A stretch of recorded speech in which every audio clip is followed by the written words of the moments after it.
It was a Friday night, and I was home alone for the first time in years. My wife had taken our daughter to visit her parents for the weekend, and I stayed behind to catch up on work. I'm not the type to get spooked easily, but there's something about an empty house at night that plays with your nerves. I settled on the couch with my laptop, typing away while the sound of rain tapped against the windows. Outside, the wind howled through the bare trees, and the occasional flash of lightning lit up the backyard. Our house sits on the edge of a wooded area, so it's pretty isolated once night falls. Normally, that kind of solitude is peaceful, but that night it felt different. It started with a sound, just a faint tap, tap, tap coming from the back of the house. I paused, listening. It wasn't the rain. It was too deliberate. Maybe it was a loose branch hitting the window. I brushed it off and went back to work. But then it happened again. Tap, tap, tap. This time it was louder. I stood up, walking toward the back door that opened onto the patio. Flipping on the light, I peered out through the glass. At first, I didn't see anything. Just the rain falling steadily onto the patio furniture. But then, in the corner of the yard, I noticed something. A figure standing just beyond the fence line. My stomach dropped. The figure was tall, wearing a dark hoodie. He stood perfectly still, facing the house. For a moment, I thought my eyes were playing tricks on me, but a flash of lightning lit him up again. He was definitely there. I locked the back door and grabbed my phone, ready to call the police, but then I hesitated. Was it just some kid messing around? Maybe a neighbor's teenager cutting through the woods? I decided to wait and see if he left. 5 minutes passed, then 10. He didn't move. He just stood there, watching. My heart was racing. I turned off the lights inside, thinking it might make it harder for him to see me. I moved to the living room window, keeping low, and peeked out again. He was gone. I felt a strange mix of relief and unease. Maybe he had wandered off? I waited a few more minutes, scanning the yard, but there was no sign of him. Trying to shake it off, I double-checked all the locks and returned to the couch. I barely had time to sit down when the sound came again. Tap, tap, tap, but this time, it was at the front door. My blood ran cold. Slowly, I crept to the door, careful not to make a sound. I peered through the peephole, expecting to see the same figure, but no one was there. I stood frozen, my hand hovering over the lock, unsure of what to do. Then, from the other side of the door, I heard it, breathing. It was slow and heavy, like someone standing just inches away from the door. I backed away, my pulse pounding in my ears. My phone was still on the coffee table, but there was no way I was walking back across the room. Instead, I grabbed the house phone from the wall in the hallway and dialed 911. The operator answered immediately, and I tried to keep my voice calm as I explained the situation. She assured me that a patrol car was on its way and told me to stay on the line. I waited in the hallway, gripping the phone like a lifeline, listening to the sound of my own breathing and the occasional creak of the house settling. Then, there was a loud bang, the back door this time. My heart jumped into my throat. I heard the sound of footsteps, heavy and deliberate, moving through the kitchen. "He's inside," I whispered to the operator. "Stay where you are," she said firmly. "The officers are almost there." The footsteps grew louder, heading toward the hallway. My mind raced. There was nowhere to hide. I pressed myself into the corner, trying to make myself as small as possible, my eyes locked on the shadow that appeared at the end of the hallway. The man stood there for a moment, just staring at me. His face was partially obscured by the hood, but I could see enough to know he wasn't someone I recognized. He took a step toward me, and I braced myself for the worst. But then, sirens blared in the distance, growing louder by the second. The man froze, then turned and bolted back toward the kitchen. I heard the back door slam open and his footsteps fading into the night. The police arrived moments later. 2 officers swept through the house while another stayed with me, asking questions.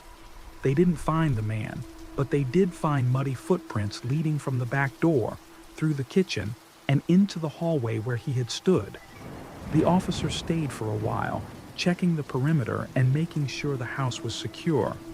They told me it was probably an opportunistic intruder, someone who had been watching the house and thought it was an easy target. I spent the rest of the night locked in the bedroom with a chair wedged under the door handle, jumping at every little sound. The next morning, the police called to follow up. They hadn't found the man, but they promised to increase patrols in the area. I never did find out who he was or why he chose my house. But even now, months later, I can't shake the memory of that figure standing in the rain, watching.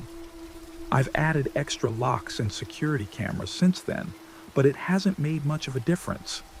Because every time it rains, I still find myself glancing toward the backyard, half expecting to see him standing there again. A few years ago, I was driving home from my parents' cabin in upstate New York. It was a late December night, and a snowstorm had rolled in much earlier than predicted. I'd stayed longer than I should have, and by the time I hit the road, it was pitch black, with thick snowflakes coming down fast.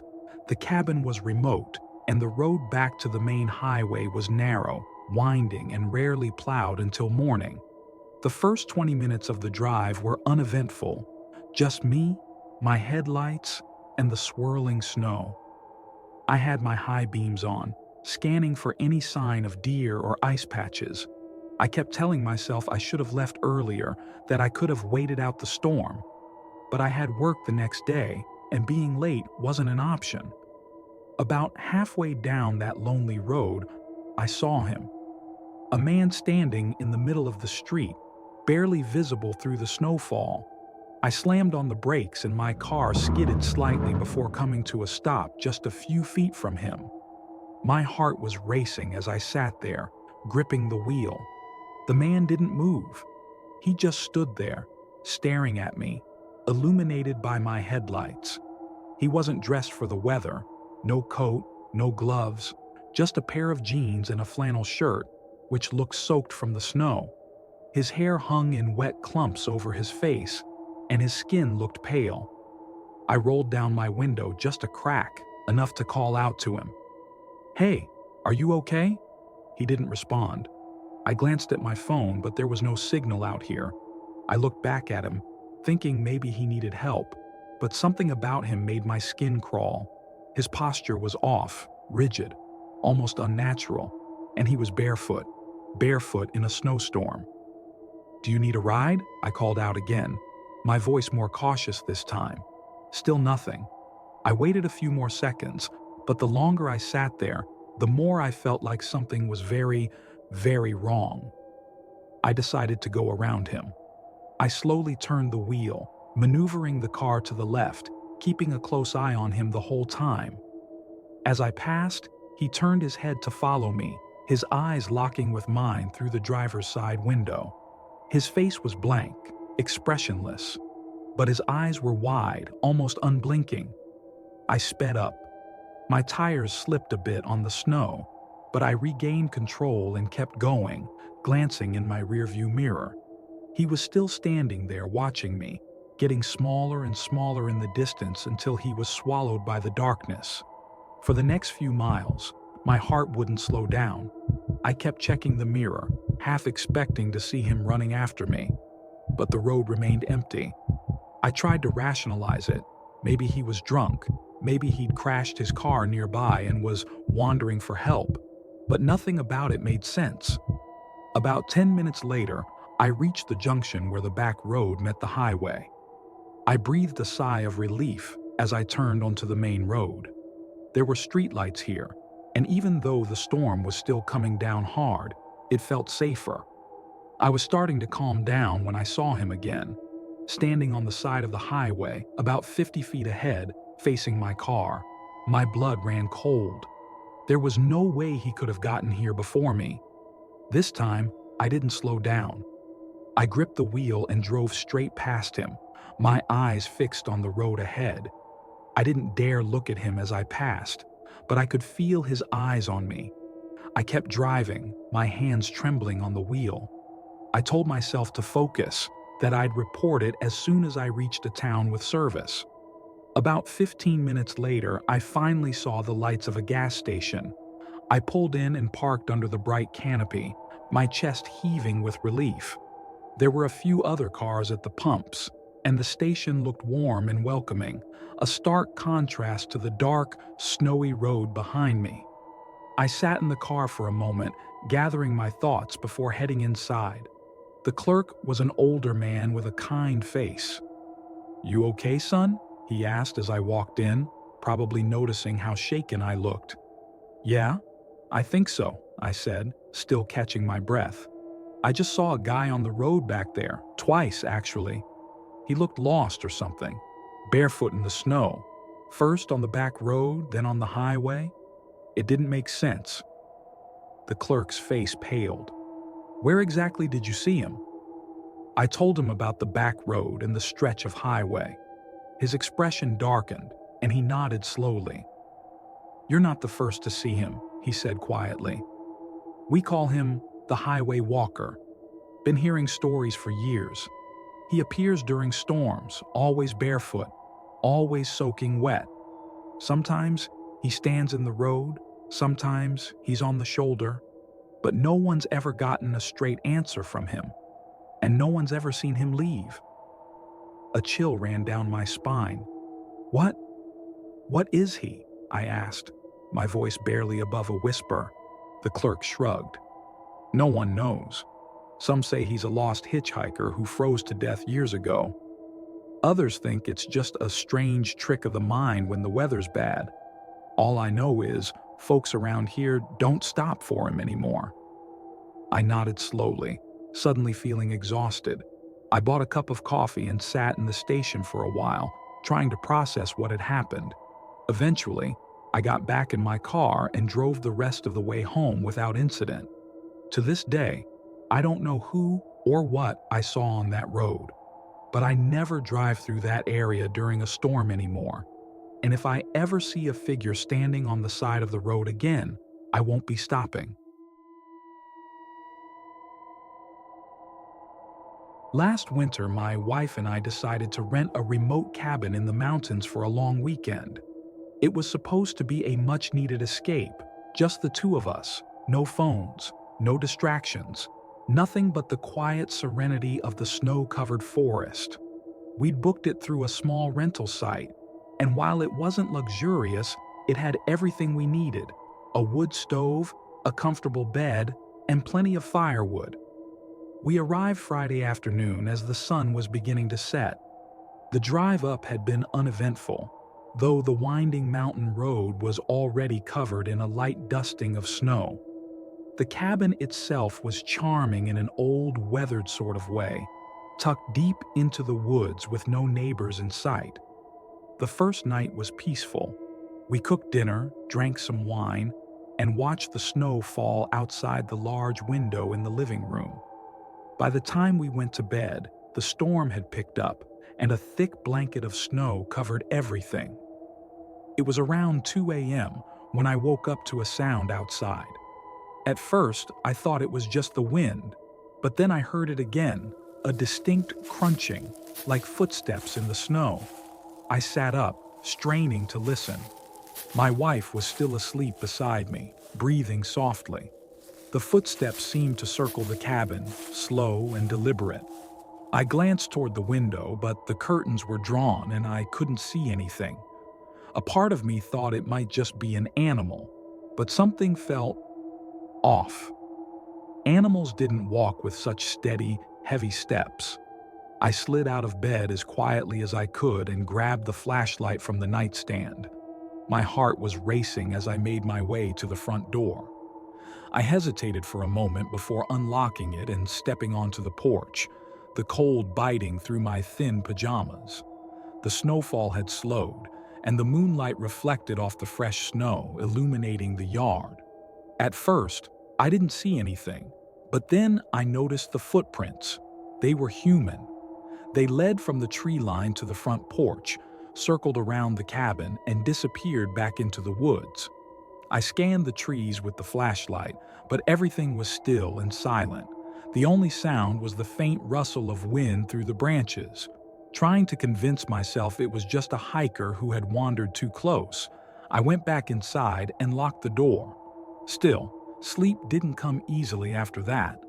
The next morning, I told my wife about the footsteps. She looked concerned but tried to brush it off. "Maybe it was a hunter or someone passing through," she said. "We're in the middle of nowhere. It's not that strange." I wanted to believe her, but something about the tracks unsettled me. We spent the day hiking and exploring the nearby trails, trying to enjoy the beauty of the fresh snow. By the time we got back to the cabin, the sun was setting again, and the sky was turning a deep shade of purple.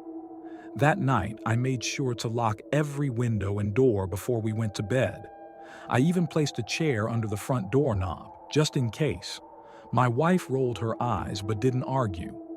I woke up again around the same time, 2 a.m., to the same sound: crunch, crunch, crunch.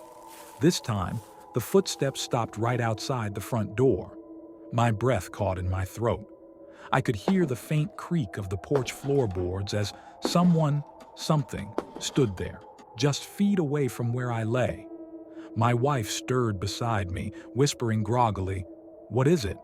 "Shh," I said, barely breathing. Then came the knock. It was soft at first, almost polite. 3 gentle taps on the door. I didn't move. A few seconds later, it knocked again, this time louder, more insistent. My wife sat up, wide-eyed. "Who is that?" "I don't know," I whispered. "Stay here." I grabbed the flashlight again and crept toward the front door, my pulse pounding in my ears. "Hello," I called out, my voice trembling. No response. I pressed my ear to the door, listening. Whoever it was, they weren't moving. They were just standing there. I didn't dare open it. "If you need help, go into town," I said, trying to sound braver than I felt. "We'll call someone for you in the morning." Silence. Then, just as suddenly as it began, the knocking stopped. I waited a full minute, listening for footsteps retreating into the snow, but there was nothing. Eventually, I peeked out through the side window, but the porch was empty. The footprints were back, though, fresh ones leading to the door and then circling the cabin again before vanishing into the woods. Neither of us slept much after that.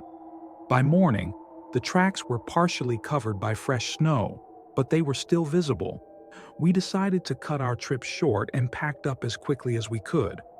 I didn't want to stick around and find out who or what had been knocking in the middle of the night. As we loaded the car, I noticed something on the porch, a single muddy handprint smeared on the front door. It was too large to be mine. We drove straight to the nearest town and reported what had happened to the local sheriff. He listened, nodded, and told us we weren't the first to have a strange experience near that cabin. He said they'd had reports of trespassers before, but they were always gone by the time anyone checked. "Probably just someone living off the grid," he said, though his tone wasn't entirely convincing. We never got an explanation, and we never went back.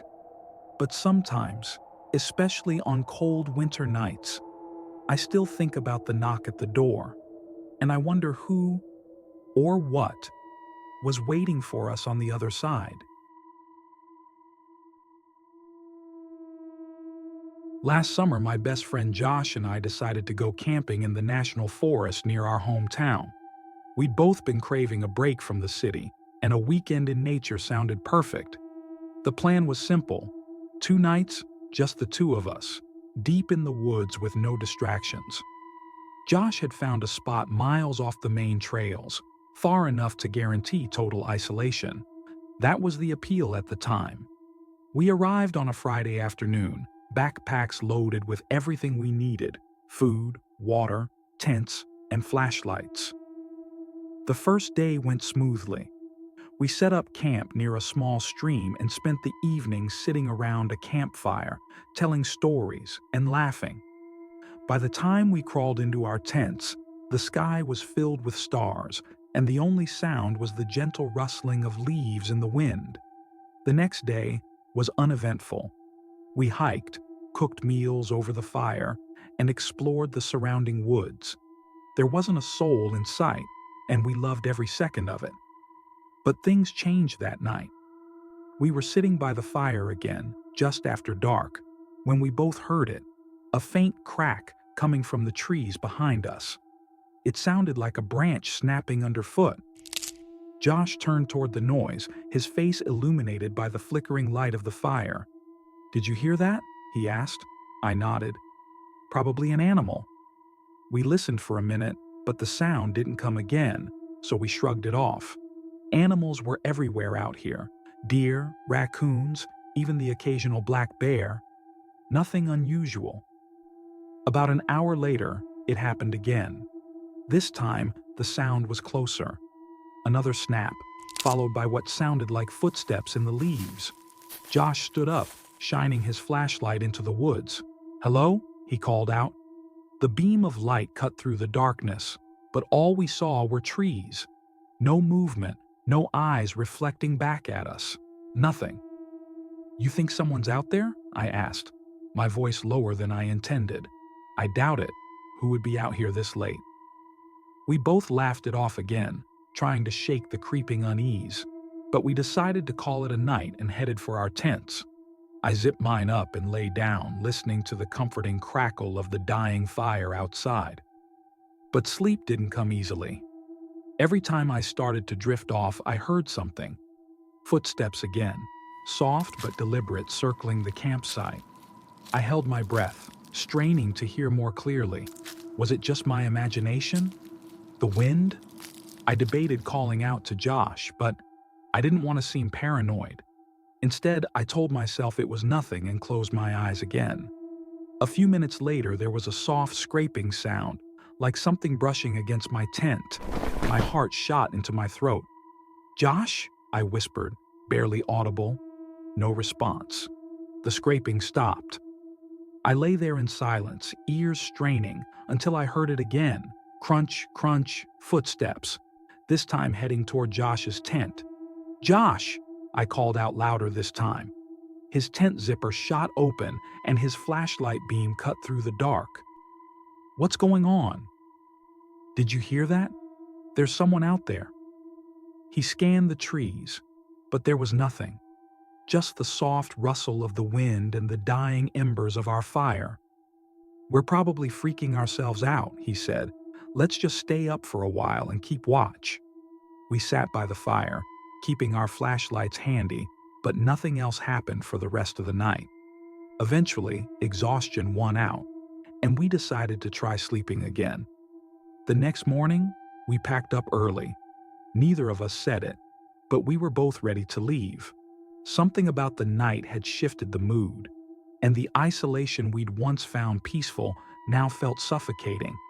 As we were taking down our tents, Josh froze. "Dude," he said, pointing to the ground. "Look at this." In the dirt between our tents were footprints. Fresh, human footprints. They circled around our tents and stopped just a few feet from where we'd been sleeping. I felt my stomach twist. They weren't ours.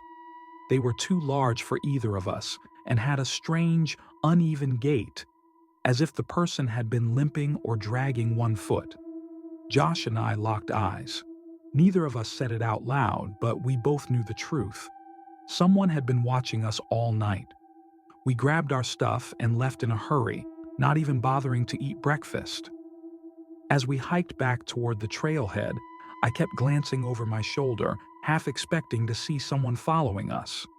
We didn't stop until we were back in the car, doors locked and engine running. To this day, we have no idea who or what was out there with us that night. We told a few friends about it later, but no one seemed to believe us. They said it was probably just a hunter or another camper passing through. But I know what we heard. I know what we saw. And I know We were never really alone out there.